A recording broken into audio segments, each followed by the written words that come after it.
Hello everyone, welcome to Tara IAS. Think IAS think Tara. నా పేరు వైష్ణవి. ఈరోజు నేను హిందూ అనాలిసిస్ని డీల్ చేయబోతున్నాను ఫర్ 19th July 2021. సో ఈరోజు మనకి హిందూ అనాలిసిస్లో ఉన్న ఇంపార్టెంట్ ఆర్టికల్స్ మనం ఏం డిస్కస్ చేయబోతున్నాము అని అంటే there are over 8 to 9 articles అనమాట. So these are the articles that we are going to deal with. So let's start the video without any further delay. So వీడియోలోకి వెళ్ళే ముందు let me give a small announcement. So మనము ఒక కొత్త కోర్స్ని and కొత్త బ్యాచ్ని లాంచ్ చేయబోతున్నాం for world history for UPSC. Okay, so comprehensive classes ఉంటాయి ఇందులో. సాయిరామ్ సార్ డీల్ చేస్తారు and one stop solution notes అనేవి మీకు ఇందులో ప్రొవైడ్ అవుతాయి. And on demand 1-on-1 mentorship zoom calls కూడా అవైలబుల్గా ఉంటాయి. And this is just for 399. And this world హిస్టరీయే కాదు, ఐఆర్ అండ్ ఎథిక్స్ కవరేజ్ కూడా ఉంటుంది ఇందులో. ఓకే, సో ఇంటిగ్రేషన్ అనేది ఉంటుంది. టోటల్గా కాకుండా వీళ్ళు integrate that. Okay, Sairam sir will be taking classes. So topic wise UPSC previous year question analysis plus model answer booklet కూడా ఉంటుంది. This will be valid for 365 days. Okay, fee will be revise after 1st August 2500కి revise చేస్తాం. So if you want to purchase you can purchase now at 399, a very affordable cost. Use this particular code TIA33 to get this at this particular price. 630595532 అనే నెంబర్కి call చేయండి. You can enroll by calling to this number or www.taraes.com కూడా మీరు purchase చేయొచ్చు. అంతేకాదు Indian ఎకానమీకి కూడా ఒక స్పెషల్ బ్యాచ్ని తీసుకొస్తున్నాం. So this will be exclusively dealt by Venkat sir అనమాట. వన్ స్టాప్ సొల్యూషన్ నోట్స్ ఉంటాయి, డౌన్లోడబుల్ సాఫ్ట్ కాపీ అనేది ఉంటుంది, 1-on-1 mentorship zoom calls on demand if there Venkat సార్తో ఉంటాయి. Topic wise UPSC previous year questions analysis and will be provided. And also main importantly this is valid for 365 days. So first batch 21st July నుంచి start అవుతుంది. If you want to enroll ఎందుకంటే 1st August నుంచి 2500కి revise చేస్తాం. Now it is only at 1000 rupees. Okay, this is only for first 50 students. And if you want to enrol you can enrol through website are same number 630595532 అనే నెంబర్కి call చేసి enrol అవ్వచ్చు. Okay, with this note let's start the video. So let us look at the first article, Indian inequality and world banks claims అని చెప్పేసి ఒక article రాయడం జరిగింది. ఈ ఆర్టికల్ రాసింది ఎవరు అంటే రామ్ సింగ్ గారు. He's the director of Delhi School of Economics member and also Monetary Policy Committee member అనమాట of Reserve Bank of India. Okay, so according to his expertise, he has given his views on this particular World Bank, okay, index that was speaking about India's inequality. So ide gaadu, he took a balanced stand అనమాట. ఒకవైపు world Bank ఇచ్చిన guinea index and రిపోర్ట్ని చూపిస్తూ, ఇంకోవైపు మన దగ్గర ఉన్న improve అయిన కన్సంప్షన్ ఎక్స్పెండిచర్ గురించి మాట్లాడుతూ ఈ ఆర్టికల్ రాయడం జరిగిందనమాట. ఓకే, ఒక బ్యాలెన్స్డ్ వ్యూ ఏదైతే యూపీఎస్సీ సివిల్ సర్వెంట్ ఆస్పిరెంట్కి కావాల్సిన బ్యాలెన్స్డ్ వ్యూ ఏదైతే కావాలో అది బ్యూటిఫుల్గా ప్రెజెంట్ చేయడం జరిగింది. So let's understand this thing in detail. Okay, so World Bank ఇచ్చిన రిపోర్ట్ ప్రకారం ఏంటి? So World Bank has told that India అనేది it is one of the most equal countries, equal నేషన్స్లో one of the top 4 or 5 equal నేషన్స్లో World bank report ప్రకారం India అనేది ఉందన్నమాట. So according to report India is 4th most equal nation అని చెప్పొచ్చు. Okay, so మరి 4th most equal nation అయినప్పటికీ so కొంతమంది క్రిటిక్స్ ఏమంటున్నారు అని అంటే so the data and the methodology of this particular world bank is not correct అని చెప్పేసి క్రిటిసైజ్ చేయడం జరుగుతుంది.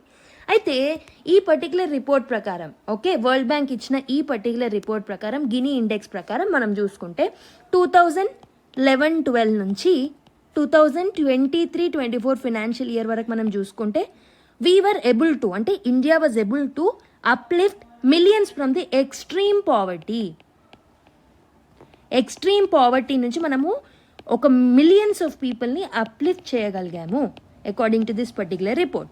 అండ్ ఆల్సో ఇండియాలో ఫినాన్షియల్ యాక్సెస్ అనేది పెరిగింది. మనకు తెలుసు జామ్ ట్రినిటీ అని, UPI, okay, and also Jan Dhan Yojana, mainly JAM ట్రినిటీలో జన్ధన్ యోజన, ఇలాంటి ఇనిషియేటివ్స్తో మనం ఏం చేసాము, ఫినాన్షియల్ యాక్సెసిబిలిటీ అనేది పెంచామన్నమాట. And also welfare support is also increasing. We were able to develop or deliver the proper welfare support అనమాట టు ద పూర్. సో దానివల్ల ఏంటంటే ఇలాంటి ఇనిషియేటివ్స్ వల్ల సో మిలియన్స్ ఆఫ్ పీపుల్స్ని మనము అప్లిఫ్ట్ చేయగలిగాము. We were able to throw people out of the poverty, extreme poverty నుంచి మనం బయటికి తీసుకురాగలిగాము because of the expanded financial access, because of delivering the welfare support by Indian governments. Okay, అయితే ఈ particular report ప్రకారం India యొక్క గిని index score ఎంత అంటే, సో బేసికలీ మనకి 100 వరకు స్కోర్ అనేది ఉంటుంది. సో 100 ఉంటే ఏంటంటే, so that is most unequal. So తక్కువ ఉంటే మోస్ట్ ఈక్వల్ అనమాట. ఇండియాకి ఎక్కడ వచ్చింది ర్యాంక్ స్కోర్ ఎంత అంటే, ఇండియాకి సంబంధించి 25.5 స్కోర్ అనేది ఇండియాకి వచ్చింది. So this is better than the developed nations like China, okay, USA, ఈ నేషన్స్ కన్నా బెటర్ స్కోర్ అనేది వచ్చింది. ఈవెన్ G20 నేషన్స్లో ఇండియాకి బెస్ట్ స్కోర్ వచ్చింది. G7 నేషన్స్ కన్నా ఎక్కువ స్కోర్ మంచి స్కోర్ అనేది వచ్చిందనమాట. ఎంత స్కోర్ తక్కువ ఉంటే అంత బెటర్ అనమాట. అయితే అకార్డింగ్ టు ది స్కోర్ మనం ఏ కేటగిరీ కిందకి వస్తాము అంటే మోడరేట్లీ లో ఇన్ఈక్వల్ కంట్రీ అనమాట. అంటే సో స్కోర్ బిట్వీన్ 25 to 30 వచ్చేసి మోడరేట్లీ లో ఇన్ఈక్వల్ కంట్రీ ఆర్ లో అన్ఈక్వల్ కంట్రీ అని చెప్పేసి ఆ కేటగిరీ కింద మనం కన్సిడర్ చేస్తామన్నమాట. అయితే టాప్ 3లో ఉన్న నేషన్స్ ఏవి ఇండియా కన్నా ముందు? ఇండియా వచ్చేసి 4th మోస్ట్ కదా. సో టాప్ 3లో ఏమేమి ఉన్నాయి మరి అని అంటే, స్లోవాక్ రిపబ్లిక్ ఉంది, ఓకే, దాని తర్వాత స్లోవేనియా ఉంది, తర్వాత బెలరస్ ఉంది. మీరు చూసుకుంటే ఈ టాప్ 3 నేషన్స్లో, టాప్ 4 నేషన్స్లో కూడా డెవలప్డ్ నేషన్స్ అనేవి మిస్ అయ్యాయి. So this has raised the concern అనమాట. అందుకే లాట్ ఆఫ్ క్రిటిక్స్ ఏమంటున్నారు, దే ఆర్ టెలింగ్ దాట్ ఈ పర్టికులర్ ఇండెక్స్ తీసుకొచ్చిన మెజర్లో కొంచెం ఫ్రాడ్ అనేది ఉంది అని కొంతమంది మాట్లాడితే, కొంతమంది ఏమంటున్నారంటే the method is correct, okay sorry the ranking is correct but the method is wrong అని చెప్పేసి కొంతమంది క్రిటిసైజ్ చేస్తున్నారనమాట. అయితే let me tell you what is the methodology that Gini index uses to calculate this particular inequality. Let's see that. So మీరు Gini index చూసుకుంటే there are 3 basic categories. Okay, basically ఈ 3లో ఏదో ఒక పర్టికులర్ కేటగిరీని చూస్ చేసుకుంటూ ఉంటాం. సో ఒకటి వచ్చేసి ఇన్కమ్ లెవెల్స్ని కన్సిడర్ చేస్తారు, లేదా వెల్త్ని కన్సిడర్ చేస్తారు, ఆ పర్టికులర్ కంట్రీ యొక్క ఓవరాల్ వెల్త్ని కన్సిడర్ చేస్తారు, లేదా కన్జంప్షన్ లెవెల్స్ని తీసుకుంటారు. అయితే ఇక్కడ మీరు అబ్జర్వ్ చేస్తే ఒక్కొక్క కంట్రీకి ఒక్కొక్కటి చూస్ చేసుకుంటాం. అంటే అన్ని కంట్రీస్కి కన్జంప్షన్ తీసుకోవడమా, అన్ని కంట్రీస్కి వెల్త్ తీసుకోవడం, అన్ని కంట్రీస్కి ఇన్కమ్ లెవెల్స్ తీసుకోవడం కాకుండా ఈ మూడిట్లలో ఏదో ఒకటి మనం కన్సిడర్ చేస్తాం అనమాట. అంటే వరల్డ్ బ్యాంక్ కన్సిడర్ చేస్తుంది to calculate the inequality through Gini index. అయితే ఇండియా నుంచేమో కన్జంప్షన్ ప్యాటర్న్స్ని బేస్గా తీసుకుంటే డెవలప్డ్ నేషన్స్ యొక్క ఇన్కమ్ లెవెల్స్ అండ్ వెల్త్ కేటగిరీస్ని వాళ్ళు కన్సిడర్ చేశారనమాట. అయితే మీరు చూసుకుంటే కన్జంప్షన్తో వచ్చిన ప్రాబ్లం ఏంటంటే, so let's take an example of house hold survey that was conducted. So house hold consumption expenditure survey ప్రకారం ఏంటంటే మనం ఏం చేసాము, మన ఇండియన్ గవర్నమెంట్ ఏం చేసింది ఈ పర్టికులర్ సర్వేలో అంటే, సో బాటమ్ 90% to 99% పీపుల్ ఎవరైతే low income and middle income groups ఉంటారో వాళ్ళ యొక్క కన్జంప్షన్ ప్యాటర్న్స్ని సర్వే చేశారనమాట. So according to this particular consumption patterns that they have calculated or they did survey, వాళ్ళు ఏం కలెక్ట్ చేసుకున్నారు, వాళ్ళ యొక్క బేసిక్ నీడ్స్. సో బేసిక్గా లో income and middle income house holds ఎవరైతే ఉంటారో వాళ్ళ దగ్గరికి వెళ్ళి వాళ్ళ బేసిక్ సర్వీసెస్ వాళ్ళకి ఏం అందుతున్నాయి, వాళ్ళు బేసిక్గా ఏమేమి పర్చేస్ చేసుకోగలుగుతున్నారు, they able to purchase milk, eggs, okay, fruits, vegetable, protein sources కరెక్ట్గానే ఉన్నాయా, అమౌంట్ ఆఫ్ ప్రోటీన్ వాళ్ళకి ప్రాపర్గానే కన్జంప్షన్ ప్యాటర్న్లోకి వెళ్తుందా, okay, and basic service consumptions ఏవైతే ఉంటాయో వాటిని కూడా క్యాలిక్యులేట్ చేశారు. ఎవరికి క్యాలిక్యులేట్ చేశారు? లో అండ్ మిడిల్ ఇన్కమ్ హౌస్ హోల్డ్స్కి మాత్రమే క్యాలిక్యులేట్ చేశాం ఇదంతా through this household consumption survey. Okay, household consumption expenditure సర్వేతో ఓన్లీ వీళ్ళని కన్సిడర్ చేశాం. సో టాప్ 1%లో ఉన్న పీపుల్ ఎవరైతే ఎఫ్లుయెంట్ క్లాస్ పీపుల్ ఎవరైతే ఉంటారో, రిచ్ పీపుల్ ఎవరైతే ఉంటారో, they are excluded from this particular survey. అయితే దీనికి గిని ఇండెక్స్కి హెచ్సిఎస్కి సంబంధం ఏంటి మ్యామ్ అని అంటే, ఈ హెచ్సిఎస్ డేటా ఏదైతే ఉంటుందో దాన్నే మనము వరల్డ్ బ్యాంక్ ఇచ్చాము. వరల్డ్ బ్యాంక్ దాని బేసిస్లోనే ఈ కన్జంప్షన్ మెథడ్ని యూజ్ చేసుకొని they have given score to India అనమాట. అయితే ఈ హెచ్సిఎస్లో మనము రిచ్ పీపుల్ని ఎక్స్క్లూడ్ చేశాము. ఓకే, సో ఇక్కడ ఓన్లీ మనము ఎవరైతే లో అండ్ మిడిల్ ఇన్కమ్ గ్రూప్స్ ఉంటారో వాళ్ళని మాత్రమే కన్సిడర్ చేశాము. అయితే ఇక్కడ ఒక పాజిటివ్ ఉంది, ఒక నెగిటివ్ ఉంది. పాజిటివ్ ఏంటంటే house hold consumption expenditure survey ప్రకారం ఏం రివీల్ అవుతుంది అని అంటే, ఎక్స్ట్రీమ్ పావర్టీ నుంచి మనము పీపుల్ని we are able to lift out, okay, బయటికి తీసుకురాగలిగాం ఎక్స్ట్రీమ్ పావర్టీ నుంచి. అంటే వాళ్ళు బేసిక్ సర్వీసెస్ని కొనుక్కోగలుగుతున్నారు. ఓకే, వాళ్ళ నుంచి బేసిక్ సర్వీసెస్ యొక్క డిమాండ్ అనేది పెరిగింది. సో 2 వీలర్స్ కొనుక్కోగలుగుతున్నారు. ఓకే, సో బేసిక్గా ఏమంటారు, ఎగ్స్, ప్రోటీన్ సోర్సెస్ని కొనుక్కోగలుగుతున్నారు. అంటే a sufficient amount of demand got increased, so which is a great thing. So last 30 yearsలో మెయిన్లీ ఆఫ్టర్ 1991 ఎకానమిక్ రిఫార్మ్స్ ఇదంతా ఈ కన్జంప్షన్ ప్యాటర్న్ అనేది పెరిగింది అంటే it's a good achievement. But what we are not considering in this particular Gini index అంటే we are not considering income levels, we are not considering affluent class consumption pattern. కన్జంప్షన్లో కూడా అందరిది తీసుకోవట్లే, effluent క్లాస్ని మనము ఎక్స్క్లూడ్ చేస్తున్నాము. వాళ్ళ యొక్క కన్జంప్షన్ ఎక్కువ ఉంటుంది, they will purchase the luxurious items, right? వాళ్ళ యొక్క కన్జంప్షన్ ప్యాటర్న్ ఎక్కువగా ఉంటుంది. దాన్ని కూడా కన్సిడర్ చేస్తుంటే మన దగ్గర ఉన్న ఇన్ఈక్వాలిటీస్ ఏవైతే ఉన్నాయో అవి బయటపడేవి కదా, రైట్? అండ్ మీరు వేరే ప్యాటర్న్స్, వేరే ఇండెక్సెస్ మీరు చూసుకుంటే, for example world inequality index మీరు చూసుకుంటే దీని ప్రకారం ఏంటంటే ఇండియాలో ఉన్న టాప్ 1% పీపుల్ ఎవరైతే రిచ్ పీపుల్ ఉన్నారో వాళ్ళ దగ్గరే 90% ఆఫ్ ఇండియా వెల్త్ అనేది అక్యూములేట్ అయ్యింది అని చెప్పేసి world inequality report and world inequality index అనేది చెప్తుంది అనమాట.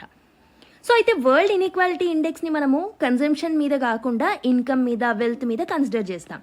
సో ఈ క్యాలిక్యులేషన్ అనేది ఇన్కమ్, వెల్త్ మీద కన్సిడర్ చేస్తాం. అయితే అది కరెక్టా అంటే అది కూడా ఎక్స్ట్రీమ్ అనమాట. ఎందుకు ఎక్స్ట్రీమ్ అంటున్నాను అనంటే వరల్డ్ ఇన్ఈక్వాలిటీ ఇండెక్స్లో so amount of taxes that are paid by the 1% is not considered. So కొన్ని పారామీటర్స్ ఏవైతే ఉంటాయో వాటిని ఎక్స్ట్రీమ్గా తీసుకోవడం వల్ల మనకి 1% పీపుల్ దగ్గర 90% వెల్త్ ఉంది అనే కండిషన్కి మనం డిరైవ్ అయ్యామన్నమాట త్రూ దిస్ పర్టికులర్ రిపోర్ట్. అంటే this is not calculating the achievement of India with respect to consumption లెవెల్స్లో ఎలా ఇంప్రూవ్ అయ్యాము అనేది ఇక్కడ క్యాలిక్యులేట్ చేయట్లేదు వరల్డ్ ఇన్ఈక్వాలిటీ ఇండెక్స్లో. వెరాజ్ గినీ ఇండెక్స్లో only consumption pattern of the bottom 90% పీపుల్ని మనం కన్సిడర్ చేస్తున్నాం. We are not considering the income inequalities and we are not considering the wealth inequalities. అంటే బోత్ ఆర్ రాంగ్. ఈ రెండిట్లలో కొన్ని పాజిటివ్స్ ఉన్నాయి, కొన్ని నెగటివ్స్ ఉన్నాయి అని చెప్పేసేటట్టు ఈ పర్టికులర్ ఆథర్ ఏం చేశారు అంటే he has given a balanced view అని చెప్పొచ్చు అనమాట. Okay, I hope you have understand till here, right? అయితే ఈ ఆర్టికల్లో ఇంకేం మెన్షన్ చేసింది ma'am? What more is needed for us from this particular article? So there are few things that you have to remember.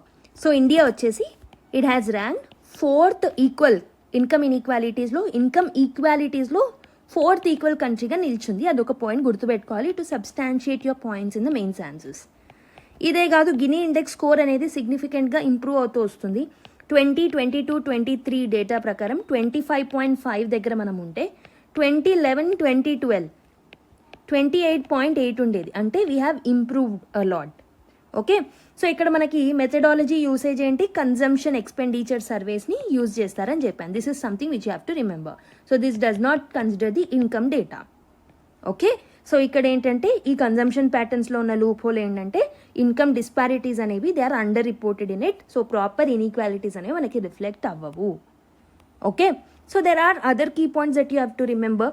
ఒకవేళ world inequality database అనేది మన యొక్క income ప్యాటర్న్స్ని consider చేస్తే మన యొక్క స్కోర్ వచ్చేసి 61 to 62 మధ్యలో ఉండేది. అంటే you can see this drastic difference in the score pattern. ఒకవేళ మనం ఇన్కమ్ కన్సిడర్ చేస్తే అంత లెవెల్లో ఉండేదన్నమాట. మోస్ట్ అన్ఈక్వల్ కంట్రీస్లో ఇండియా గ్లోబల్లీ మన ఇండియా అనేది ఉండేదన్నమాట. ఓకే, కొంతమంది ఎకానమీస్ లైక్ థామస్ పికెటీ లాంటి ఎకానమీస్ ఏం చెప్తున్నారు అంటే సో టాప్ 1% ఆఫ్ ఇండియా మొత్తం ఇండియాని కంట్రోల్ చేస్తుంది, ఇండియా యొక్క ఎకానమీని టాప్ 1% కంట్రోల్ చేస్తుంది అని చెప్పేసి వాళ్ళు అన్నారు. Yet they are paying 22% of tax income. They are contributing to the 22% of the pre-tax income. And total wealth lo 40% వాళ్ళ దగ్గరే ఉందన్నమాట. Okay, so this shows the disparity that India has. So ఒకవేళ మన దగ్గర ఉన్న డేటా క్యాలిక్యులేషన్ ప్రాపర్గా లేకపోతే ఇలాంటి ఇష్యూస్ వస్తాయి. Okay, this can be used as a case study to quote anywhere. Okay, ఎస్సీఎస్లో కానీ ఎక్కడైనా మీరు యూజ్ చేసుకోవచ్చు ఈ పర్టికులర్ థింగ్ని. ఓకే, సో డేటా లిమిటేషన్స్ ఉన్నాయి. గినీ కోఎఫిషియంట్ యొక్క ఇంటర్ప్రిటేషన్ మిస్లీడ్ అవుతుంది ఇక్కడ. అండ్ ఆల్సో వెల్త్ బేస్డ్ ఇన్కమ్ని మనం కన్సిడర్ చేయట్లేదు. ట్యాక్స్ డేటా డిస్పారిటీ కూడా ఉందన్నమాట. Okay, just 3% of the tax పేయర్సే మీరు వరల్డ్ ఇన్ఈక్వాలిటీ ఇండెక్స్లో నేను ఏం చెప్పాను, they are not considering the tax payments. Okay, ట్యాక్స్ని కూడా కన్సిడర్ చేయాలి.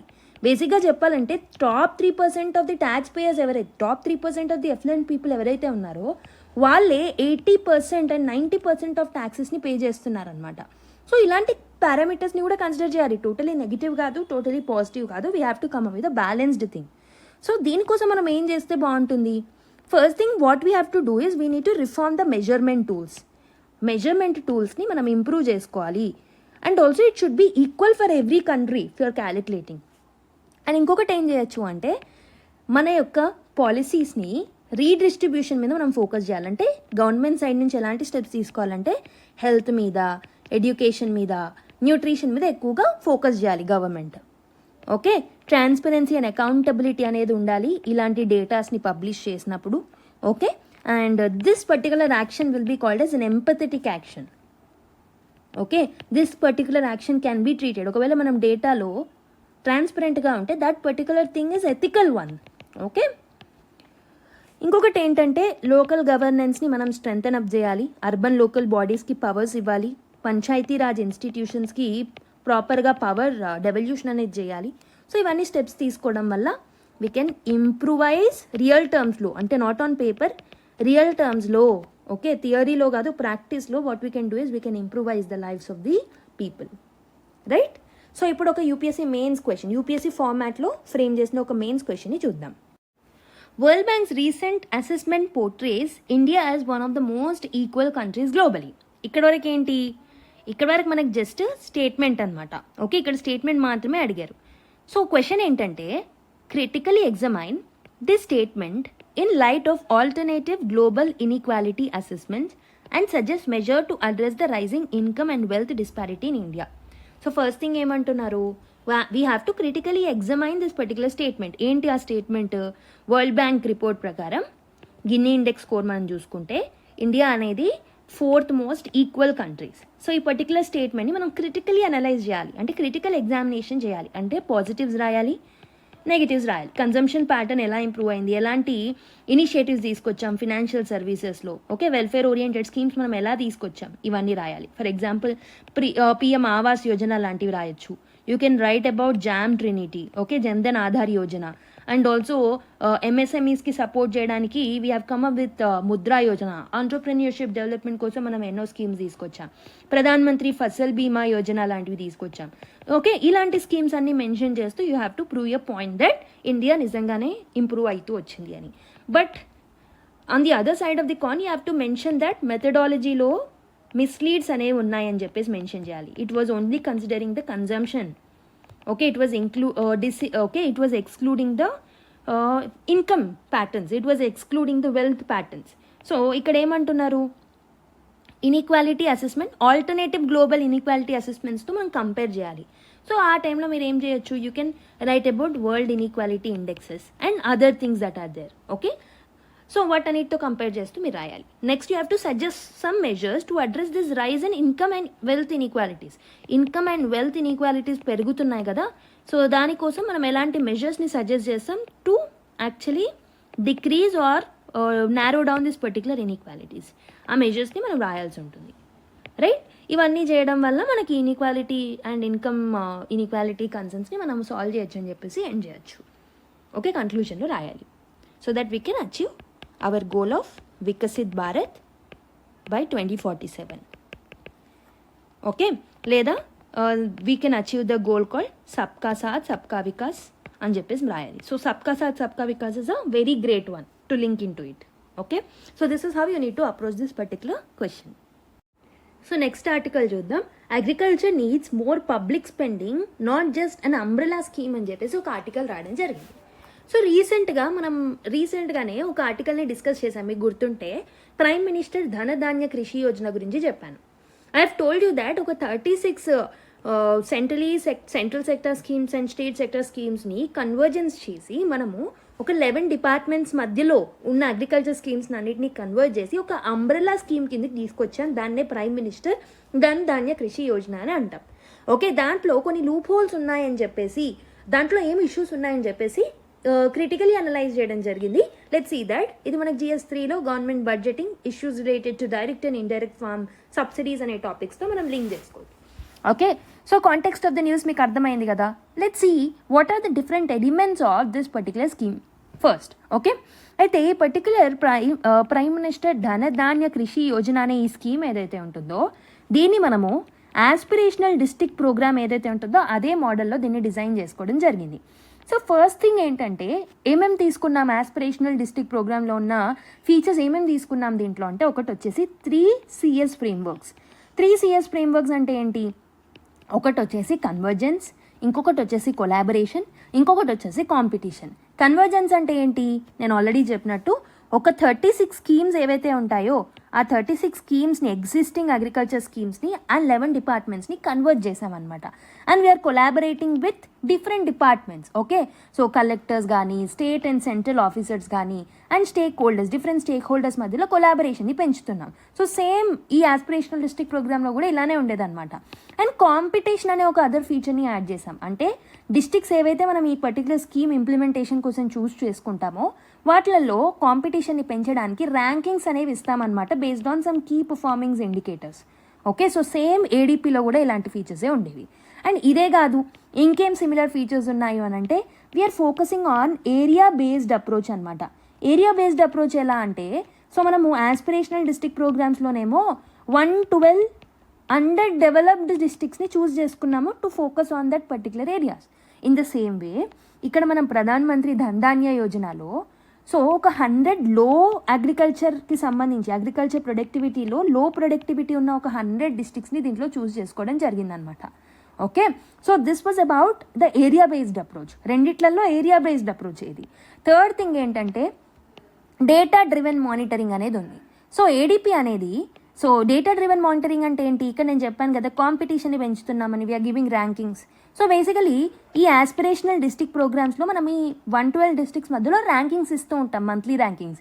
So based on some 49 key performing indicators. So వెరాజ్ ఈ పర్టికులర్ ధన్ ధాన్య కృషి యోజనలో సో సేమ్ 100 డిస్ట్రిక్ట్స్ని చూస్ చేసుకుంటాము. ఈ 100 డిస్ట్రిక్ట్స్ మధ్యలో కాంపిటీషన్ అనేది చూసి will actually monitor them while giving the rankings based on 117 key performing indicators అనమాట. ఓకే, సో 117 కీ పర్ఫార్మింగ్ ఇండికేటర్స్ని బట్టి వాళ్ళకి ర్యాంకింగ్ అనేది మనం ఇస్తాం. ఇదే కాదు, మనకి ఇంకో ఫీచర్, సిమిలర్ ఫీచర్ ఏంటంటే డీసెంట్రలైజ్డ్ ప్లానింగ్. బోత్ ద స్కీమ్స్లో డిస్ట్రిక్ట్ లెవెల్ కమిటీస్ ఏవైతే కలెక్టర్ హెడ్ చేసిన కమిటీస్ ఉన్నాయో వాటికి బాధ్యత అప్పచెప్తున్నాం. They'll make the plan, they'll implement the plans. Okay, local participation అనేది కూడా అనదర్ ఫీచర్ అనమాట. ఇంకొకటి ఏంటంటే బోత్ స్కీమ్స్లో NITI Aayog is playing a very good role. So mentoring కోసం కానీ, మానిటరింగ్ కోసం కానీ NITI Aayog will play a greater role in both aspirational district programmes and also this particular programme అనమాట. Okay, so this was about the similarities between both the things. మరి ఈ particular Pradhan Mantri Dhan ధాన్య కృషి యోజన యొక్క ఇంపార్టెన్స్ మీరు చూసుకుంటే, దాంట్లో ఉన్న ఇంపార్టెంట్ ఫీచర్స్ మీరు ఒకవేళ గమనిస్తే, సో టోటల్ అవుట్లే ఎంత ఇచ్చాము ఈ పర్టికులర్ స్కీమ్కి అని అంటే, సో 24,000 crores ఒక సంవత్సరానికి గాను దీనికి అలొకేట్ చేస్తున్నాం. సో టెన్యూర్ వచ్చేసి 6 years ఉంటుంది. సో ఫినాన్షియల్ ఇయర్ 2025 నుంచి 2026 మధ్యలో దీన్ని స్టార్ట్ చేసి for other 6 years will continue it. Okay, ఒక 100 ప్రొడక్టివిటీ డిస్ట్రిక్ట్స్ని చూస్ చేసుకుంటాం. సో లో ప్రొడక్టివిటీ డిస్ట్రిక్ట్స్ని చూస్ చేసుకుంటాం. సో 36 స్కీమ్స్ని కన్వర్ట్ చేస్తున్నాం అండర్ అన్ అంబ్రెలా స్కీమ్. 11 మినిస్ట్రీస్కి సంబంధించి 36 స్కీమ్స్ అనేవి ఉన్నాయన్నమాట. So the final goal is to increase the agriculture productivity and అగ్రికల్చర్లో సెల్ఫ్ రిలయన్స్ని పెంచుకోవడానికి మనం దీన్ని తీసుకొచ్చాం. ఇంప్లిమెంటేషన్ ఫ్రేమ్వర్క్ మీరు చూసుకున్నట్టయితే డిస్ట్రిక్ట్ లెవెల్లో agriculture and allied activities plan అనేది డెవలప్ చేస్తాం. దీన్ని ఎవరు ప్రిపేర్ చేస్తారు అని అంటే ఒక పర్టికులర్ బాడీని మనము కాన్స్టిట్యూట్ చేస్తాం. దాన్ని మనం ఏమంటామంటే డిస్ట్రిక్ట్ ధన్ ధాన్య సమితి అనమాట. డిస్ట్రిక్ట్ ధన్ ధాన్య సమితి ఏదైతే ఉంటుందో that will be implementing and preparing this particular plan. దీన్ని హెడ్ చేసేది ఎవరు అంటే కలెక్టర్ అనమాట, డిస్ట్రిక్ట్ కలెక్టర్. ఓకే, సో ఇందులో మిగతా సభ్యులు ఎవరు ఉంటారు అంటే ఆ ఏరియాలో ఉన్న ఫార్మర్స్ ఎవరైతే ఉంటారో they will also be a part of this particular committee. Okay, so సమితి. And what are the different plans they will make? ఏమేమి ప్లాన్స్ ఉంటాయి దీంట్లో అని అంటే, సో అగ్రో క్లైమేటిక్ కండిషన్కి సంబంధించి ప్రస్తుతం ఉన్న క్రాపింగ్ ప్యాటర్న్స్లో ఎలాంటి చేంజెస్ తీసుకురావాలి, అలీడ్ యాక్టివిటీస్ ఏవైతే ఉంటాయో వాటి మీద, అండ్ ఆల్సో అగ్రికల్చర్ యూనివర్సిటీస్ నుంచి మనం ఎలా సపోర్ట్ అందుకోవాలి దాని మీద, అండ్ ఆల్సో ఏవైతే రూల్స్ మనం నేషనల్ కమిటీస్ ఫిక్స్ చేసాయో వాటిని ఇంప్లిమెంట్ చేయడంలో, and also will monitor the central nodal officers అనమాట. So these particular thing will be monitored by central nodal officers. So బేసిక్గా దీని యొక్క అంబిషన్ ఏంటి, what is the main aim of this particular scheme, దీన్ని ఎందుకు తీసుకొస్తున్నాం మనము?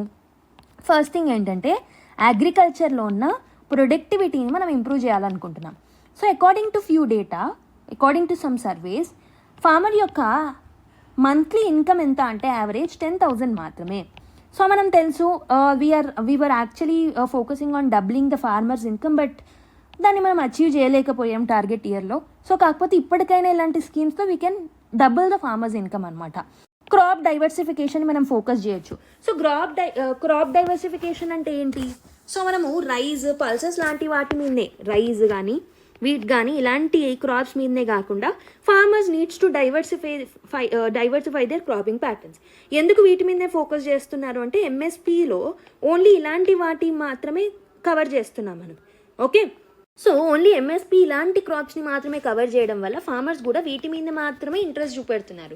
దానివల్ల మన క్రాప్ డైవర్సిఫికేషన్ అనేది ప్రాపర్గా జరగట్లేదు. సో ఈ పర్టికులర్ స్కీమ్స్ ద్వారా will come up with the crop diversification patterns also. Okay, and also ఇంకేం చేయాలనుకుంటున్నాం? పోస్ట్ హార్వెస్ట్ స్టోరేజ్ని కూడా మనం పెంచాలనుకుంటున్నాం.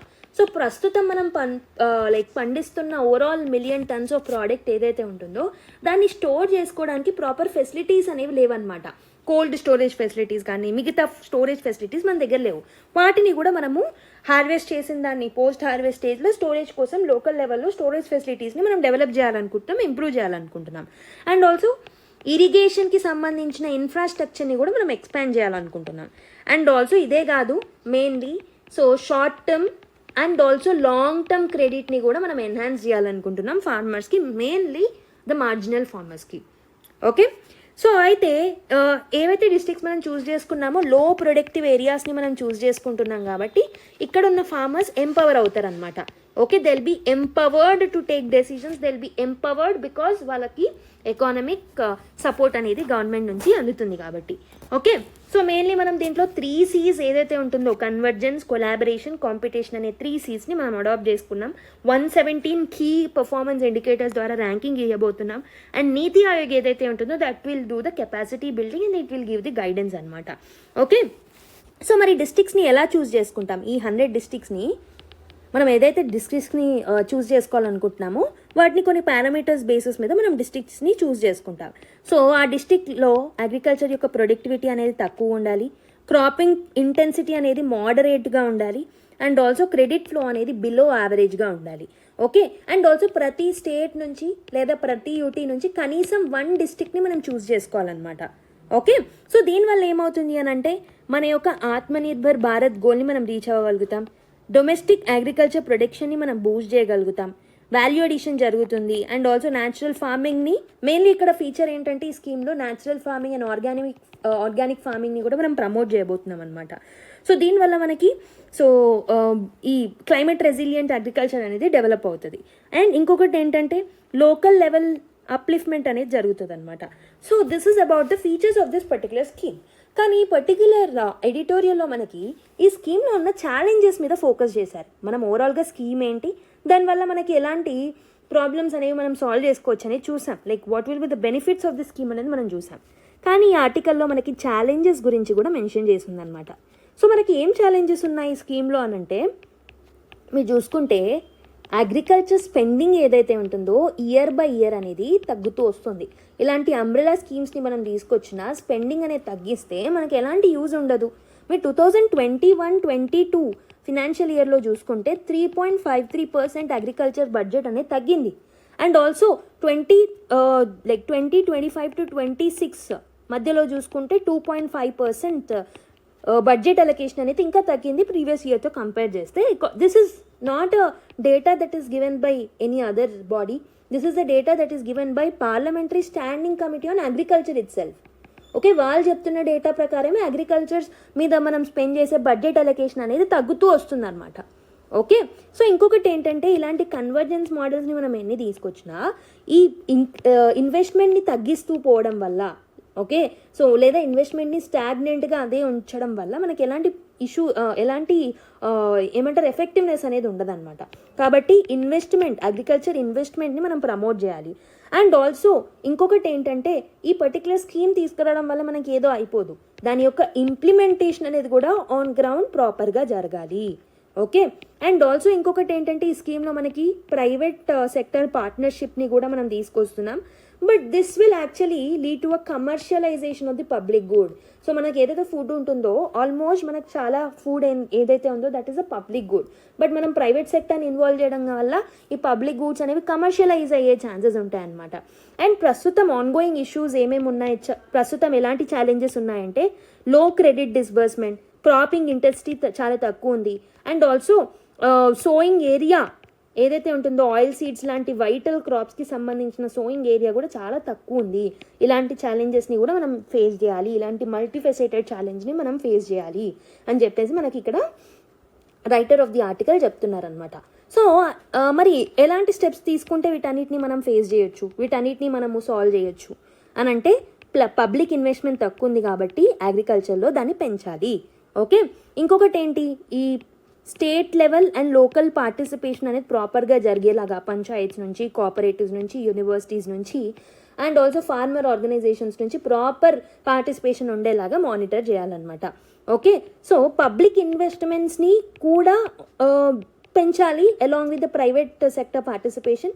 Okay, private sector participation should not replace the public investment. రెండు అనుగుణంగా ఉంటే it will be a good one.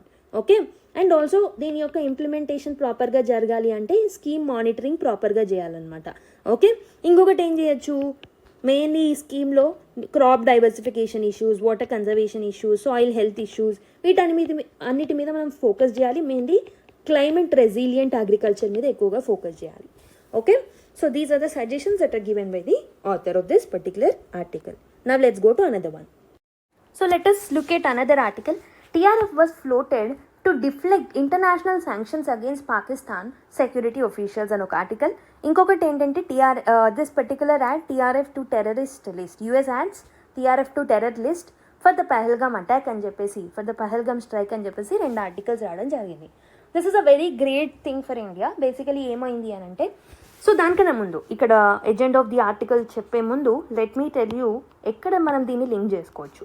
So ఇది మనకి GS3లో ఇంటర్నల్ సెక్యూరిటీలో role of external non state actors అని ఉంటుంది. నాన్ స్టేట్ యాక్టర్స్ ఆ పర్టికులర్ టాపిక్తో మనం దీన్ని లింక్ చేసుకోవచ్చు. ఓకే, అండ్ ఆల్సో దీంతో పాటు security challenges in the border areas, దీంతో కూడా మనం లింక్ చేసుకోవచ్చు, రైట్. అండ్ ఇదే కాదు, GS2లో bilateral, regional and global groupings అనే దాంతో కూడా మనం లింక్ చేసుకోవచ్చు అనమాట. India US relation, India Pakistan relations అనే వాటితో ఇంటర్నేషనల్ రిలేషన్స్లో మనం లింక్ చేసుకోవచ్చు. సో ఇప్పుడు నేను కాంటెక్స్ట్ చెప్తాను వినండి.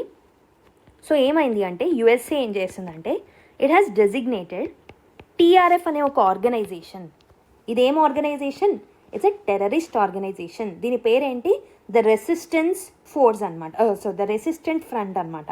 దీన్ని ఏం చేసింది అంటే US, it has designated this particular TRF which is a proxy to లక్షరీ Taiba. లక్షరీ Taiba అనే ఒక టెర్రరిస్ట్ గ్రూప్స్కి ప్రాక్సీ అనమాట ఇది. సో దీన్ని ఫారెన్ టెర్రరిస్ట్ ఆర్గనైజేషన్గా డెసిగ్నేట్ చేసిందనమాట. అంతేకాదు స్పెషలీ డెసిగ్నేటెడ్ గ్లోబల్ టెర్రరిస్ట్గా కూడా దీన్ని డిక్లేర్ చేసింది. ఒకటి వచ్చేసి FTO కింద, అంటే ఫారెన్ టెర్రరిస్ట్ ఆర్గనైజేషన్గా డిక్లేర్ చేసింది. అంతేకాదు స్పెషలీ డెసిగ్నేటెడ్ గ్లోబల్ టెర్రరిస్ట్గా కూడా డిక్లేర్ చేసింది. ఈ TRF అంటే ఎవరో కాదు, ఈ పెహల్గమ్ అటాక్లో ఇన్వాల్వ్ అయిన ఒక టెర్రరిస్ట్ గ్రూప్ అనమాట. ఎవరైతే మన టూరిస్టులు, మన ఇండియన్ పీపుల్ని చంపారో వాళ్ళే ఈ పర్టికులర్ TRF వాళ్ళు, which is a proxy to Lashkar Taiba. And Pakistan is doing a sponsorism. Okay, financial sponsoring అనేది చేస్తుంది. మనకు తెలుసు Pakistan is known for state sponsored terrorism. అందులో భాగంగా TRF is also a tool అనమాట. We know they have involved in this Jammu and Kashmir incident which took place on April 22nd, so which killed 26 civilians of India. దీనికి రిటాలియేషన్గా మనం operation సింధుని కూడా మనం launch చేసాం. Okay, so this was about the background. అయితే context of the news చూసారు కదా, ఇది ఎందుకు న్యూస్లో ఉంది అంటే, USA ఈ పర్టికులర్ TRFని FTO కింద, SDGT కింద, సో టెర్రరిస్ట్ ఆర్గనైజేషన్గా డెసిగ్నేట్ చేయడం జరిగింది. సో ఒకవేళ FTO అంటే ఈ FTO కానీ SDGTగా కానీ దీన్ని డెసిగ్నేట్ చేస్తే, సో ఆ పర్టికులర్ ఆర్గనైజేషన్కి ఎలాంటి నష్టాలు ఉంటాయి? సో దిస్ FTO అండ్ SDGTలో రికగ్నైజ్ చేయడం వల్ల US చట్టాలలో కూడా ఈ పర్టికులర్ TRF అనే ఆర్గనైజేషన్ ఒక క్రిమినల్ ఆర్గనైజేషన్గా పేర్కొంటుంది. దీనివల్ల ఈ ఆర్గనైజేషన్కి కానీ, దీన్ని స్పాన్సర్ చేస్తున్న స్టేట్కి కానీ ఫినాన్స్ కానీ ఎయిడ్ కానీ, అడ్వైజెస్ కానీ, ట్రైనింగ్ సపోర్ట్ కానీ, రిసోర్సెస్ కానీ అందవన్నమాట. ఓకే, సో అండ్ ఆల్సో ఇంకొకటి ఏమవుతుంది అంటే ఫినాన్షియల్ శాంక్షన్స్ అనేది కూడా విధిస్తారు. సో వీళ్ళ యొక్క యుఎస్ జ్యూరిస్డిక్షన్లో ఉన్న వీళ్ళ యొక్క లైక్ అసెట్స్ ఏవైతే ఉంటాయో వాటన్నిటిని ఫ్రీజ్ చేసేస్తారనమాట. అండ్ ఇంటర్నేషనలీ ఈ పర్టికులర్ ఆర్గనైజేషన్ని ఐసోలేట్ చేస్తారు. ఓకే, దీనివల్ల ఆర్గనైజేషన్ యొక్క లెజిటిమసీ అనేది తగ్గిపోతుంది. దీనికి వచ్చే ఇంటర్నేషనల్ సపోర్ట్ కూడా తగ్గిపోతుంది అనమాట. Okay, so this will limit the propaganda efforts that is going to be taken by such organization. And ఇదే కాదు, డిప్లొమాటిక్గా అండ్ స్ట్రాటజిక్గా కూడా డిసడ్వాంటేజ్డ్ పొజిషన్లో ఉంటారనమాట. కాకపోతే that is an advantage to India. Diplomatic efforts ఏవైతే మనం పెడుతున్నామో to recognise the state sponsored terrorism or to recognise this TRF లాంటి organisations as a designated organisations of terrorism, దాన్ని చేయడం వల్ల ఇండియా యొక్క డిప్లొమాటిక్ ఎఫర్ట్స్ అనేవి ఈజ్ అవుతాయి. Okay, so this will help India to globally coordinate with the nations to stop the terrorism or to go against the terrorism. అయితే ఈ పర్టికులర్ థింగ్ని మనం డిస్కస్ చేసాం కాబట్టి let's see what is India's contribution to global terrorism. Global టెర్రరిజంని okay అగేన్స్ట్గా వెళ్ళడానికి India యొక్క కాంట్రిబ్యూషన్ ఏముంది? బైలేటరల్గా మనము యూకే లాంటి కంట్రీస్తో, ఫ్రాన్స్ లాంటి కంట్రీస్తో, యుఎస్ఏ లాంటి నేషన్స్తో కూడా మనం ఏం చేసాము అని అంటే we have come up and we have formed the joint working groups to counter the terrorism. ఇదే కాదు, మల్టీలాటరల్ ఆర్గనైజేషన్స్లో కూడా లైక్ బ్రిక్స్ లాంటి గ్రూపింగ్స్లో కానీ, యుఎన్ఎస్సిలో సిటీసీ అనే గ్రూపింగ్లో కానీ, వీటన్నిట్లలో మనం అంటే సిటీసీ అంటే క్రిప్టో టెర్రర్ ఫినాన్సింగ్ అనమాట, వీటన్నిట్లలో కూడా we have hosted a special meeting, we have worked with them, we have come up with the joint working groups. Okay, sub గ్రూప్స్ని కూడా మనం ఫామ్ చేసాము. దీనివల్ల మనం ఇంటర్నేషనల్లీ ఈ పర్టికులర్ ఇష్యూని రేజ్ చేస్తున్నాము, టెర్రరిజంని ఆపడానికి మన వంతు ప్రయత్నాలు చేస్తున్నాం. And also we're breaking terrorism and organized crime nexus అనమాట. ఓకే, ఆర్గనైజ్డ్ క్రైమ్స్లో ఏమేమి ఉంటాయి? డ్రగ్ ట్రాఫికింగ్ ఉంటుంది, హ్యూమన్ ట్రాఫికింగ్ ఉంటుంది, ఆర్మ్ ట్రాఫికింగ్ ఉంటుంది. సో వీటి మధ్యలో లింకేజ్ అనేది ఉంటుందన్నమాట. వాటిని కూడా ఆ నెక్సెస్ని కూడా మనం బ్రేక్ చేయాలనుకుంటున్నాం. అదే కాదు, టెర్రర్ ఫినాన్సింగ్ని కూడా మనం స్టాప్ చేయాలనుకుంటున్నాం. ఓకే, ఇలాంటి ఎన్నో ఇనిషియేటివ్స్ టెర్రరిజంని కౌంటర్ చేయడానికి ఇండియా తీసుకుందనమాట. ఓకే, ఇంకొకటి ఏం చేయొచ్చు, మరి ఇంకేం చేయొచ్చు ఈ టెర్రరిజంని కౌంటర్ చేయడానికి? What should be the way forward అంటే, so first thing we can strategically leverage designation of UNSC and FATF and UNSC లాంటి ఆర్గనైజేషన్స్లో ఇలాంటి ఆర్గనైజేషన్స్ని సపోర్ట్ చేస్తున్న స్టేట్స్కి వీళ్ళని గ్రే లిస్ట్లో కానీ బ్లాక్ లిస్ట్లో కానీ పెట్టాలి అని మనము ఫోకస్ చేయాలి. We need to push those organisations. And also internationally టెర్రరిజంని కౌంటర్ చేయడానికి ఇంటెలిజెన్స్ అండ్ సైబర్ సెక్యూరిటీ కోఆపరేషన్ని కూడా మనం పెంచడానికి India need to push other countries. Okay, and we need to strengthen మన ఇండియా లోపల కూడా ఇంటర్నల్ సెక్యూరిటీ ప్రిపేర్డ్నెస్ని మనం పెంచుకోవాలి against this retaliatory threats by this organisations. Okay, so this is how we can tackle this issue అనమాట. This is a very good news to India, basically దాన్ని terrorist ఆర్గనైజేషన్గా declare చేయడం అనేది. Okay, next ఆర్టికల్కి వెళ్దాం. So next article చూద్దాం. Motion to remove judge not related to government says minister. So Arjun Ram Meghwal, who is a Union Minister of Law and Justice, he told that this is entirely a matter of Parliament, MP, Speaker and Chairman అని చెప్పేసి ఒక statement ఇవ్వడం జరిగింది. అసలు ఏంటి అనేది తెలుసుకునే ముందు let's see the background story. అసలు ఏంటి? ఓకే, ఇనీషియల్ ఇన్సిడెంట్ అనేది ఇనీషియల్ స్టేజ్ నుంచి ఏంటి అనేది చూద్దాం. అయితే మార్చ్ 14th 15th ఆ టైంలో 2025 మార్చ్ టైంలో fire has broken out at late night at a judge house. Okay, ఒక జడ్జిస్ హౌస్లో ఫైర్ బ్రోక్అవుట్ అనేది అయిందనమాట. సో ఎక్కడ అతని రెసిడెన్స్ అంటే న్యూఢిల్లీలో. సో ఇక్కడ ఫైర్ బ్రోక్అవుట్ అయింది ఎట్ నైట్ టైం. సో అతను ఎవరో కాదు, జస్టిస్ యశ్వంత్ వర్మ అనమాట. ఓకే, సో ఫైర్ ఫైటర్స్ ఎవరైతే ఆ పర్టిక్యులర్ రెస్క్యూ ఆపరేషన్ అంటే ఫైర్ నుంచి కాపాడదామని వెళ్ళారో అండ్ పోలీసులు ఎవరైతే వెళ్ళారో they have discovered large stocks of burnt and semi burnt Indian currency అనమాట. సో కాలిపోయిన నోట్లను వాళ్ళని చూడడం జరిగిందనమాట. ఆల్మోస్ట్ ఈ కాలిపోయిన నోట్లు 15 crores వర్త్ నోట్స్ అనేవి వాళ్ళు చూడడం జరిగింది in store room. Okay, Varma కంట్రోల్లో ఉన్న స్టోర్ రూమ్లో 15 crore వర్త్ రూపీస్ని చూడడం జరిగిందనమాట. ఓకే, సో బేసికలీ ఫార్మల్గా ఎఫ్ఐఆర్ కానీ ఏది పంచనామా కానీ it was not drawn by police at that time. And Varma was not present at the resident during that particular incident. అతని daughter and అతని మదర్ మాత్రమే ఈ ఇన్సిడెంట్ అయినప్పుడు ఇంట్లో ఉండడం జరిగిందనమాట. అయితే March 22 వచ్చేసరికి so CJI Sanjiv Khanna, chief justice of India Sanjiv Khanna ఒక 3 జడ్జ్ ఇన్ హౌస్ కమిటీని ఫామ్ చేయడం జరిగిందనమాట. So which was headed by CJI Sheel Nagu and GS Sandhawalia and high court judge Anu Sivaraman. You don't need to remember this names. ఒక కమిటీని ఫ్రేమ్ చేయడం జరిగిందనమాట, ఒక ఇన్ హౌస్ కమిటీని to look into this particular issue. ఈ అలిగేషన్స్ని ప్రోబ్ చేయడానికి ఒక కమిటీని ఫామ్ చేయడం జరిగిందనమాట. ఓకే, సో ఆ ఇన్ హౌస్ కమిటీని ఏర్పరిచిన తర్వాత ఈ యశ్వంత్ వర్మని జ్యుడిషియల్ వర్క్ నుంచి సస్పెండ్ చేయడం జరిగింది. So and he was transferred from Delhi high court. So basically ఇతను ఢిల్లీ హైకోర్టులో జడ్జ్గా ఉండేవారు. So he was transferred to Allahabad high court అనమాట. ఓకే, సో అయితే ఈ పర్టికులర్ కమిటీ అనేది it has began it work ఒక March 22 తర్వాత. With in a few days అది ఒక రిపోర్ట్ని సబ్మిట్ చేసింది to chief justice of India. So ఎప్పుడు సబ్మిట్ చేసిందంటే మే నెలలో 2025 May 4th నాడు సబ్మిట్ చేయడం జరిగింది. So what is the findings of this particular report? ఈ ప్యానెల్ ఏం కన్క్లూడ్ చేసింది అని అంటే క్యాష్ రికవరీ అనేది ఇట్ ఈస్ అన్డిస్ప్యూటెడ్, అంటే ఖచ్చితంగా క్యాష్ రికవరీ అనేది జరిగింది. ఓకే, సో జస్టిస్ వర్మని ఎంక్వైరీ చేసేటప్పుడు ప్రాపర్ ఎక్స్ప్లెనేషన్ అనేది, ప్లాజిబుల్ ఎక్స్ప్లెనేషన్ అనేది మాకు రాలేదు. సో డెఫినెట్లీ మిస్కండక్ట్ అనేది నిజంగానే జరిగింది. This is serious enough to warrant the impeachment proceedings. So impeachment ప్రొసీడింగ్స్ని స్టార్ట్ చేయాలి వర్మకి అగేన్స్ట్గా అని చెప్పేసి ఆ ఇన్ హౌస్ కమిటీ రిపోర్ట్ అనేది ఇవ్వడం జరిగింది. ఓకే, సో బేసికలీ ఈ పర్టికులర్ ప్యానల్ ఏం రిజెక్ట్ చేసింది అంటే మనీ వాజ్ ప్లాంటెడ్ అని చెప్పేసి వర్మ డిఫెన్స్ ఆర్గ్యుమెంట్ ఇచ్చారు. అంటే Varma has told that the money was planted. Okay, so కావాలని ఇది చేశారు అన్న దాన్ని ఈ ప్యానల్ అనేది అపోజ్ చేయడం జరిగింది. ప్యానల్ వర్మ ఇచ్చిన స్టేట్మెంట్స్ని ఒప్పుకోలేదన్నమాట. Okay, so what is the Varma's response అంటే justice Varma denies all the wrong doing.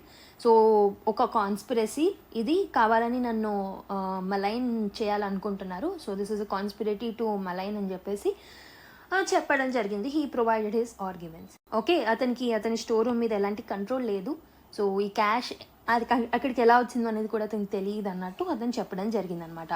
Okay, so అయితే ఈ పర్టికులర్ ఇన్సిడెంట్ తర్వాత ఈ ప్యానల్ రికమెండేషన్స్ అవన్నీ అయిపోయిన తర్వాత జూలై నెలలో, అంటే రీసెంట్గా 2025 జూలై మంత్, అంటే ఈ మంత్లోనే సో వర్మ ఏం చేశాడంటే ఈ filed petition in the supreme court.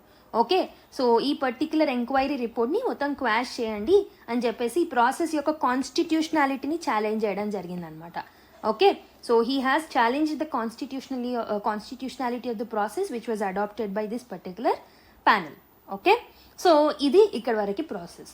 So basically ఏంటంటే ఆపోజిషన్ పార్టీ అంటే కాంగ్రెస్ ఎవరైతే ఉన్నారో so they are putting their efforts. Okay, వాళ్ళ ఎఫర్ట్స్ పెడుతున్నారు to bring an impeachment motion. Parliament monsoon సెషన్లో ఇతనికి అగేన్స్ట్గా ఇంపీచ్మెంట్ మోషన్ని తీసుకురావాలి అని ఒక ఐడియాలజీని పెడుతున్నారనమాట. That is the reason it was in the news. Okay, so ఈ పర్టిక్యులర్ ఇంపీచ్మెంట్ మోషన్ని స్టార్ట్ చేయడానికి సఫిషియంట్ ఎంపీస్ సిగ్నేచర్స్ ఏవైతే అవసరమో వాటన్నిటిని కలెక్ట్ చేసుకున్నారనమాట. అండ్ లా మినిస్టర్, ఇక్కడ మీరు చూసినట్టు లా మినిస్టర్ హ్యాస్ అఫర్మ్డ్ దట్ గవర్నమెంట్కి ఎలాంటి డైరెక్ట్ రోల్ లేదు and that the matter like strictly with in the parliamentary procedures అని చెప్పేసి ఒక స్టేట్మెంట్ ఇవ్వడం జరిగింది. సో ఇప్పటివరకు జరిగిన ఇన్సిడెంట్ యొక్క క్రోనాలజీ అనమాట. So let's see the further details. So context of the news already చెప్పాను. Allahabad high court judge justice Yashwant Varma challenge the supreme court in house enquiry process challenge చేశారు.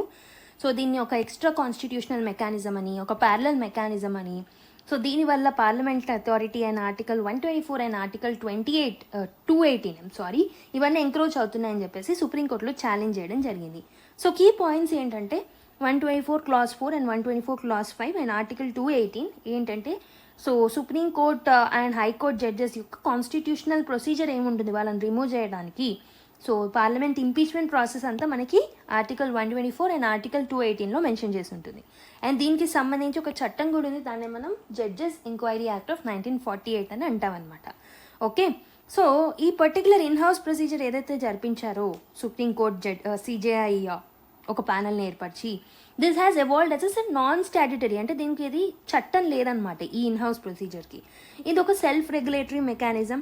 సో దీంట్లో ఏంటంటే 1997లో జడ్జెస్ కేసెస్లో restatement of values of judicial life అనే దాన్ని తీసుకొచ్చారు. దాంట్లో దీన్ని భాగంగా చేశారు. ఇన్ హౌస్ ప్రొసీజర్ అనే దాన్ని భాగంగా చేశారనమాట. అంటే దీనికి కాన్స్టిట్యూషనల్ సపోర్ట్ కానీ స్టాట్యుటరీ సపోర్ట్ కానీ లేదు. అయితే కొంతమంది ఇన్ హౌస్ ప్రొసీజర్ని, ఇన్ హౌస్ ఎంక్వైరీని సపోర్ట్ చేసే వాళ్ళు ఉన్నారు, కొంతమంది అగేన్స్ట్గా మాట్లాడే వాళ్ళు కూడా ఉన్నారు. దీనికి ఏంటి వాళ్ళ పాయింట్స్ రేస్ చేసేది ఏంటి? ఓకే, సో ఏంటంటే ఇన్ హౌస్ ఎంక్వైరీకి సపోర్ట్ చేసే వాళ్ళు ఏంటంటే జ్యుడిషియల్ డిసిప్లిన్కి ఇది హెల్ప్ఫుల్ అవుతుంది, పొలిటికల్ ఇంటర్ఫియరెన్స్ అనేది ఉండకుండా హెల్ప్ఫుల్ అవుతుంది అని చెప్పేసి వీళ్ళు అంటూ ఉంటారు. ఓకే, సో ఏవైతే కేసెస్లో ఎథికల్ ల్యాప్సెస్ జరిగాయో అక్కడ మనం స్విఫ్ట్ యాక్షన్ తీసుకోవడానికి ఇన్ హౌస్ ప్రొసీజర్ అనేది ఇంపార్టెంట్ అని అంటూ ఉంటారు. అండ్ ఇదేంటంటే జ్యుడిషియరీ యొక్క ఇండిపెండెన్స్ని మెయింటైన్ చేయొచ్చు దీని ద్వారా. కానీ కొంతమంది ఇది ఏమంటున్నారు అంటే దీనికి ఒక ట్రాన్స్పరెన్సీ లేదు. Okay, so checks and balances అనే ఫెనామినా అనేది డిస్టర్బ్ అవుతుంది, ఎందుకంటే judges are doing for the judges. Okay, so definitely దీనికి అగేన్స్ట్గా మాట్లాడే వాళ్ళు కూడా ఉన్నారనమాట. న్యాచురల్ జస్టిస్కి అగేన్స్ట్గా ఉంది, ఇది వైలేట్ చేస్తుంది. ఓకే, ఎక్స్క్లూజివ్ ఇంపీచ్మెంట్ పవర్స్ ఏవైతే పార్లమెంట్కి కాన్స్టిట్యూషన్ ఇచ్చిందో దానికి అగేన్స్ట్గా ఇన్ హౌస్ ప్రొసీజర్ ఉంది. So again this is violating constitutional provisions. And ఇది ఇన్స్టిట్యూషనల్ బయస్ని కూడా క్రియేట్ చేస్తుంది. ఓకే, సో డెఫినెట్లీ ఒకవేళ మన పియర్స్ని మనం రివ్యూ చేయాల్సినప్పుడు ఎంతో కొంత డిఫరెన్సెస్ అనేవి క్రియేట్ అయ్యే ఛాన్సెస్ ఉంటాయి. ఓకే, సపోర్టివ్ మెకానిజమ్స్ అనేవి ఉండే ఛాన్సెస్ ఉంటాయి.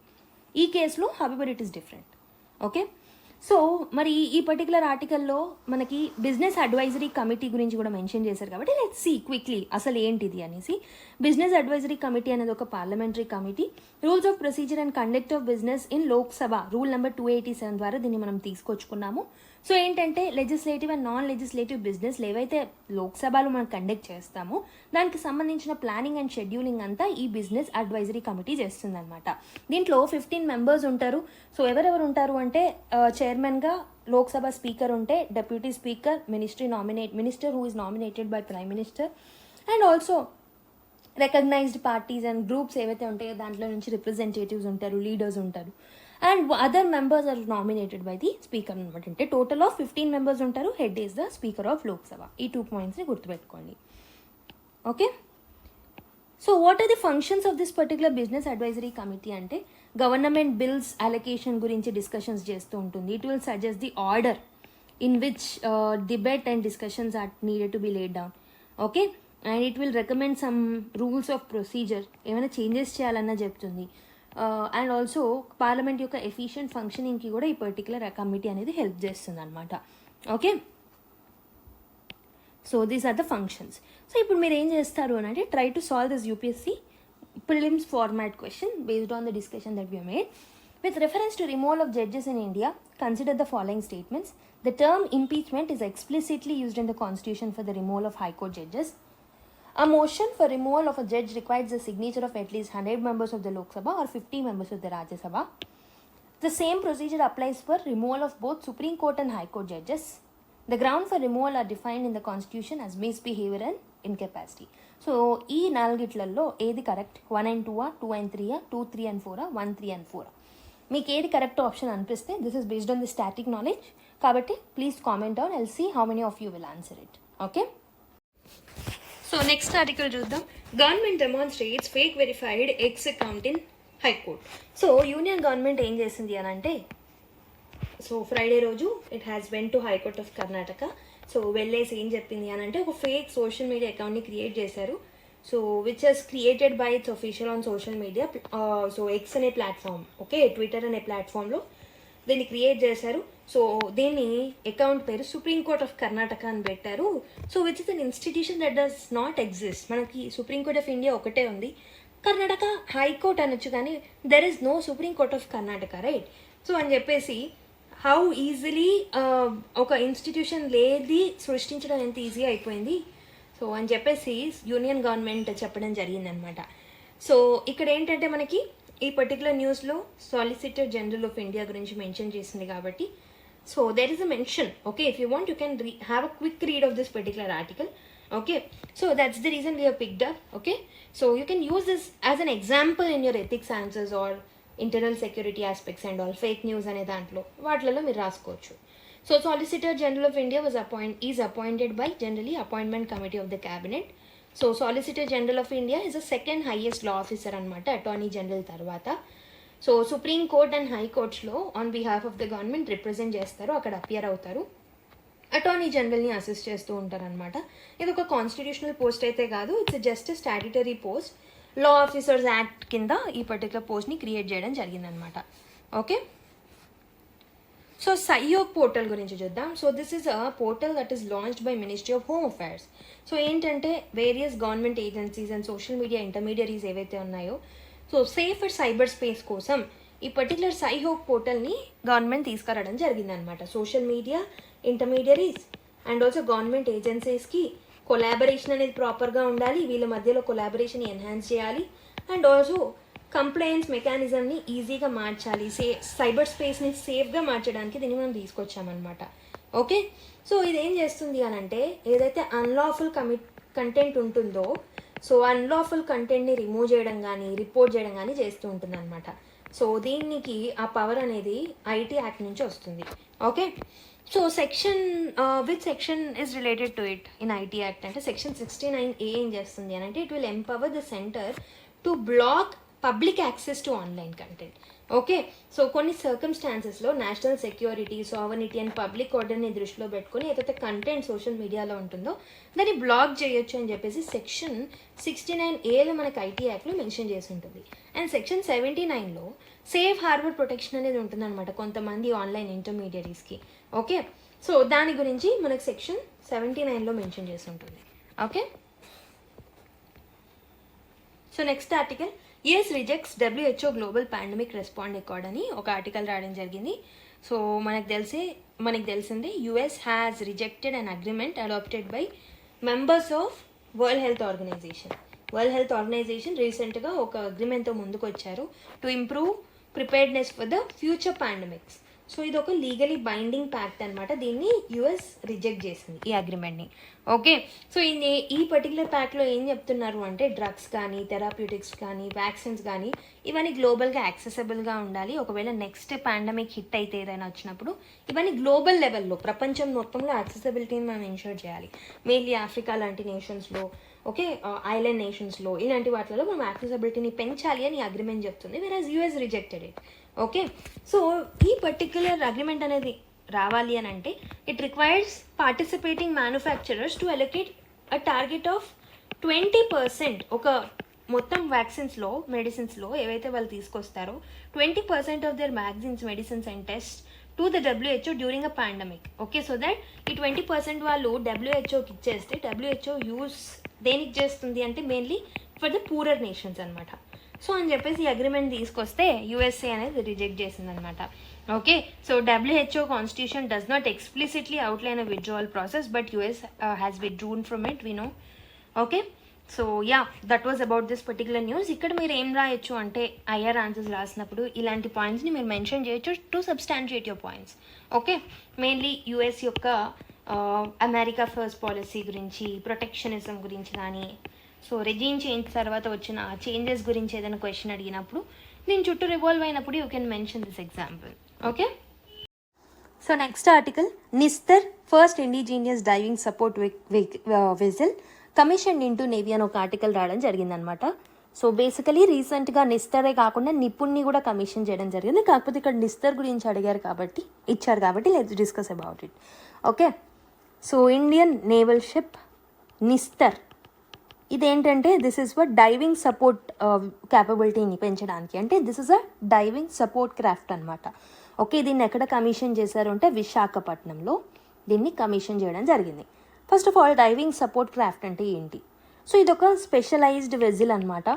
సో ఇది ఏం చేస్తుందంటే డీప్ సీ డైవింగ్ యాక్టివిటీని సబ్మెరీన్ వెహికల్స్ ఏవైనా తప్పిపోయినప్పుడు, యాక్సిడెంట్స్ జరిగినప్పుడు వాటిని రెస్క్యూ చేయడానికి, అండ్ ఆల్సో అండర్ వాటర్లో ఈ సబ్మెరైన్స్ రిపేర్ చేయడానికి లేకపోతే ఏమైనా వెహికల్స్ని రిపేర్ చేయడానికి ఇది హెల్ప్ఫుల్ అవుతుందన్నమాట.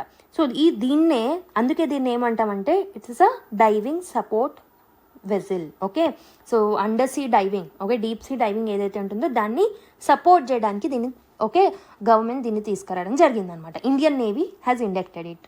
ఓకే, సో ఈ పర్టికులర్ INS నిస్తర్ ఏదైతే ఉంటుందో this is a part of navies initiative to modernise the diving capabilities. Okay, Atmanirbhar Bharat initiative కింద మనము ఇండిజినైజ్ చేయాలి, మన యొక్క డైవింగ్ క్యాపబిలిటీస్ని పెంచాలి అనే ఒక ఉద్దేశంతో దీన్ని తీసుకురావడం జరిగిందనమాట. సో దీని యొక్క బిల్డర్ ఎవరు అని అంటే మనకి Hindustan shipyard limited is the builder of this particular thing. Okay, it is commissioned at Visakhapatnam, as I already told you. దీని యొక్క పర్పస్ ఏంటి? సబ్మెరైన్ రెస్క్యూ చేయడానికి అండ్ డీప్ సీ డైవింగ్ ఆపరేషన్స్ని సపోర్ట్ చేయడానికి అండ్ ఆల్సో హ్యుమానిటేరియన్ మిషన్స్ని support చేయడానికి దీన్ని మనం డెవలప్ చేయడం జరిగిందనమాట. ఓకే, అయితే this supports saturation diving. Okay, saturation డైవింగ్ని 300 meters లోతు వరకు ఇది సపోర్ట్ చేస్తూ ఉంటుంది. దీంట్లో మనకి డైనమిక్ పొజిషన్ సిస్టమ్ అనేది ఉంటుందన్నమాట. డైనమిక్ పొజిషన్ సిస్టమ్ అంటే ఏంటంటే this is a computer controlled system అనమాట. ఓకే, ఒక వెజిల్ యొక్క పొజిషన్ని కంప్యూటర్ ద్వారా మనం ఆటోమేటిక్గా మెయింటైన్ చేస్తూ ఉంటాము. Okay, so this has some sensors, right. So దాన్నే మనం ఏమంటామనంటే ద డైనమిక్ పొజిషనల్ సిస్టమ్ అని అంటాం. డిపిఎస్ అనేది దీంట్లో ఎక్విప్ అయి ఉంటుందన్నమాట. ఓకే, సో దీంట్లో డెక్ డీకంప్రెషన్ ఛాంబర్ అని ఉంటుంది. ఇవన్నీ మనకు అవసరం లేదు, బట్ డైనమిక్ పొజిషనింగ్ సిస్టమ్ ఉంటుంది. This is basically a diving support craft. Hindustan shipyard limited దీన్ని డెవలప్ చేసింది. This was commissioned at Visakhapatnam. Okay, so this is an indigenous design. ఇంతకుముందు మనకి రష్యన్ ఆరిజిన్ షిప్ ఉండేదన్నమాట. So which is also named as Nistar. 1971 తర్వాత మనం దీన్ని తీసుకురావడం జరిగింది, రష్యా ఆరిజిన్ షిప్ అనమాట. ఓకే, సో ఆ పర్టికులర్ దాన్ని రిప్లేస్ చేస్తూ దీన్ని తీసుకొచ్చామన్నమాట. ఓకే, మెయిన్లీ 1971 వార్ మనకి బంగ్లాదేశ్ లిబరేషన్ వార్ జరిగినప్పుడు ఈ నిస్తర్ ఏదైతే ఉంటుందో రష్యా నుంచి తీసుకున్న నిస్తర్, అది మనకు చాలా హెల్ప్ చేసింది అనమాట. ఓకే, సో దాంట్లో కూడా డీకంప్రెషన్ ఛాంబర్స్ ఉన్నాయి, water tools, under water tools ఇవన్నీ ఉండేవి. That was helpful. బట్ మనం ఇప్పుడు ఏం చేసాం, we have did with indigenous support. Okay, ఇదే కాదు మీకు ఐఎన్ఎస్ నిపుణ్ గురించి కూడా తెలవాలి. Other than Nistar you also need to know about INS Nipun. So INS Nipun ఏంటి అని అంటే this is a auxiliary support vehicle అనమాట. ఆక్సిలరీ సపోర్ట్ వెహికల్ అంటే ఏంటి? ఆక్సిలరీ సపోర్ట్ వెహికల్ అంటే ఏంటంటే so this will assist naval operations, like మనకి ఫైర్ ఫైటింగ్ సప్లైకి హెల్ప్ చేస్తుంది, ట్రాన్స్పోర్టేషన్కి, కోస్టల్ మెయింటెనెన్స్కి, ఇలా డిఫరెంట్ ఫంక్షన్స్ ఉంటాయి. ఒక్క ఫంక్షన్ ఉండదు దీనికి. This is the auxiliary support vehicle, auxiliary vehicle అనమాట. So this is also an indigenously built vehicle. So దీన్ని ఎవరు డెవలప్ చేశారు అంటే లార్సన్ అండ్ టోర్బో. Okay, along with Kattupalli shipyard. Okay, వీళ్ళిద్దరు కలిసి దీన్ని డెవలప్ చేయడం జరిగిందనమాట. ఓకే, మల్టీపర్పస్ సపోర్ట్ అనేది ఇస్తుంది. Okay, so this is belongs to a class Shakti class yard craft. Okay, Shakti క్లాస్కి సంబంధించింది అనమాట, రైట్. అండ్ ఇదేంటంటే this will definitely enhance India's navy's harbour capabilities, harbour ఆపరేషన్స్కి, కోస్టల్ సపోర్ట్ ఆపరేషన్స్కి ఇది హెల్ప్ చేస్తుంది అనమాట. ఓకే, సో ఈ రెండిటి వల్ల ఇండియన్ నేవీ యొక్క logistics and submarine rescue infrastructure అనేది డెవలప్ అవుతుంది. అండ్ ఇండియన్ నేవీ యొక్క బ్లూ వాటర్ నేవీ క్యాపబిలిటీస్ అనేవి పెరుగుతాయి అనమాట. So that we can go beyond the near by oceans. Okay, so మన యొక్క బ్రాడర్ ఏమైనా ఆత్మనిర్భర్ భారత్కి ఇది పర్ఫెక్ట్గా అలైన్ ఉన్న రెండు ఐఎన్ఎస్ షిప్స్ అనమాట. Okay, INS Nistar and INS Nipun. Okay, so these are very very important for us. So that's why I have explained in detail. So అర్థమైందని అనుకుంటున్నాను. So this was about today's video. అన్ని articles అయిపోయాయి. నీకు నచ్చిందని అనుకుంటున్నాను. నచ్చితే మాత్రం లైక్ చేయడం మర్చిపోద్దు, ఎందుకంటే your like and your comments will inspire me and will motivate me to come up with more such content for you people. Okay, మీకు అర్థమైంది కదా. సో తెలుగులో దట్ ఈస్ బైలింగ్వల్లో తెలుగు ప్లస్ ఇంగ్లీష్లో ఎక్స్ప్లెయిన్ చేసే వాళ్ళు చాలా తక్కువ ఉన్నారు. సో డెఫినెట్లీ మీరు ఎంకరేజ్ చేసి మీ ఫ్రెండ్స్ అండ్ ఫెలో ఆస్పిరెంట్స్తో షేర్ చేస్తే will continue this initiative for the longer period of time. So సస్టైనబుల్గా ఇది రన్ అవుతూ ఉంటుంది. So your support is something which we need. So please like, subscribe and also share it with your friends and fellow aspirants, and don't forget to give feedback. And also me option ఏదైతే ఉంటుందో, like I have given an MCQ కదా, దానికి సంబంధించిన ఆప్షన్ని ఖచ్చితంగా comment చేయండి. Okay, that was it for today's video. Let's meet in the next class. Until then, take care, bye-bye and keep smiling everyone.